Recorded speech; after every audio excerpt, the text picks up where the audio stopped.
Ekomu avait un petit village en aval du ruisseau Moluku qu'on appelait Ibonga. Aujourd'hui existe, mais considéré comme un complément de pêche. On trouve un lac sérieusement élargi dans cette zone qu'on appelle Ilongo. Dans cette étendue d'eau, on retrouve les poissons de plusieurs qualités. Alors, comment les gens vont se retrouver à Ibonga? Les gens vont se retrouver à Ibonga suite à des querelles, des contestations et d'animosités de haut niveau qui ont fait de sorte un détachement de les familles qui ont eu lieu dans ce grand village appelé Yengo. Un village qu'on retrouvait dans la forêt, tout proche d'Ekomu. Dans ce village Yengo, on retrouvait plusieurs familles, notamment Titakosho, Bokindoba Loto. Après la délocalisation, on les retrouve à Ibonga. Et donc cette fois, les résidents à Ibonga étaient Apango Silaka, Bokindoba Loto, Titakosho et Mokoto, qui résidaient dans cette zone qui avait un grand lac.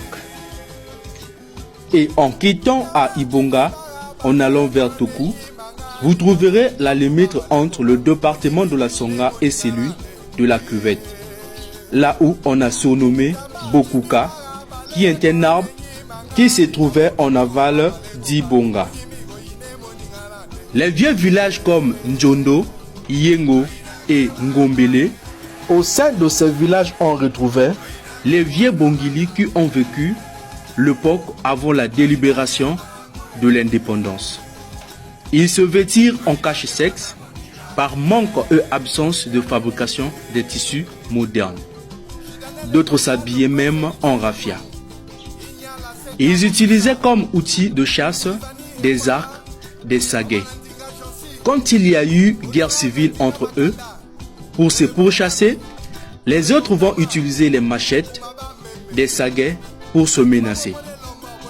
Et de cela, les plus forts étaient obligés de déloger les plus faibles. Pour la paix et la sécurité, ils étaient obligés de trouver refuge à Ibonga, au bord du ruisseau Moluku, à quelques kilomètres du village Ekomu.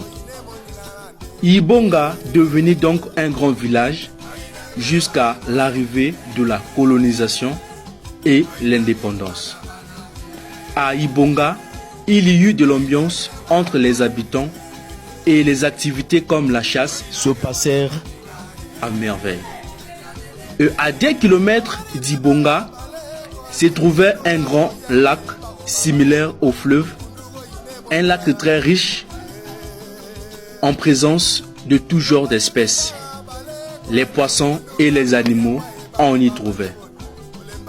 Le village Ibonga, pendant les vacances, regroupait beaucoup de familles Bongili qui revenaient de plusieurs villages pendant une période de pêche. Ceci pour leur permettre de gagner un peu d'argent pour subvenir à leurs besoins.